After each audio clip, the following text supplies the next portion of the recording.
Bonjour Vincent Hervouette. Bonjour Dimitri, bonjour à tous. Vincent, Donald Trump juge qu'un accord est très possible avec l'Iran, mais il agite la menace de bombardement plus intense que jamais.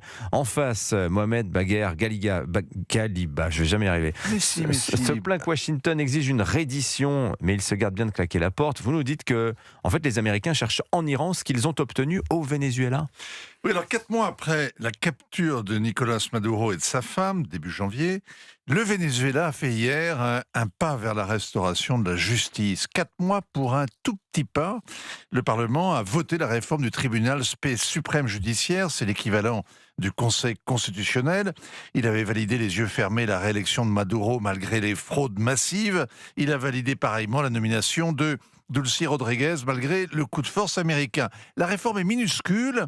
On ne va pas juger les juges suprêmes, on augmente seulement leur nombre de 20 à 32 et cette réformette fera l'objet d'une consultation nationale avec des commissions et puis d'un nouveau vote du Parlement. Ça peut prendre des mois. De même, les prisonniers politiques sont relâchés mais au compte-gouttes. Nicolás Maduro niait leur existence.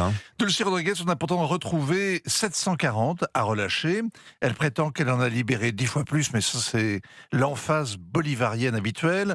La plupart d'entre eux n'ont pas le droit de quitter le pays, ni de manifester. Ils doivent pointer au commissariat. Leur liberté est étroitement surveillée. Ils n'auront droit ni à des excuses, ni à des réparations. Ils peuvent réclamer l'amnistie, mais elle n'est pas garantie. Et en attendant, ils ont l'interdiction de parler à la presse, ce qui est d'ailleurs tout à fait superflu puisqu'il n'y a pas de visa pour les journalistes. Cela dit, leur sort fait envie à tous ceux qui restent au cachot. La Commission interaméricaine des droits de l'homme en a dénombré hier près de 500, sans compter les disparus. Il y a 3 mois, Dulce Rodríguez avait annoncé la fermeture de l'Hélicoïde, le centre de torture de Caracas, qui vaut bien la sinistre prison d'Evin. Des dizaines de détenus politiques sont toujours enfermés et certains rendus à moitié fous. Mais quel est le rapport avec l'Iran, Vincent? Mais à Caracas, il n'y a pas de magistrature debout ou assise, il n'y a que des juges à la botte des chavistes et couchés à plat ventre devant les dollars. Ils ressemblent comme 2 petits pois aux juges islamiques de Téhéran qui envoient les opposants à la potence et sont aussi corrompus. Nicolás Maduro et sa femme dorment dans des pénitenciers américains et ils n'en sortiront jamais. Pas plus qu'Ali Khamenei et ses proches ne sortiront de la tombe où des missiles israéliens les ont expédiés. À Caracas, comme à Téhéran, la dictature a été décapitée, mais elle perdure.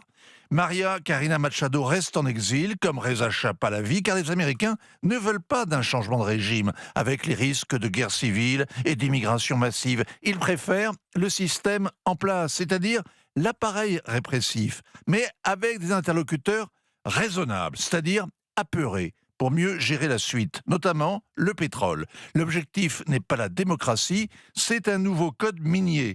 À Caracas, c'est fait. Le gouvernement ouvre les bras aux grandes compagnies pétrolières qui hésitent d'ailleurs à investir dans un pays totalement délabré. Et en échange, Dulce Rodríguez a obtenu la levée des sanctions. C'est l'avenir promis aux dirigeants iraniens. Récupérer les milliards confisqués pour pouvoir étouffer dans l'œuf les émeutes de la faim.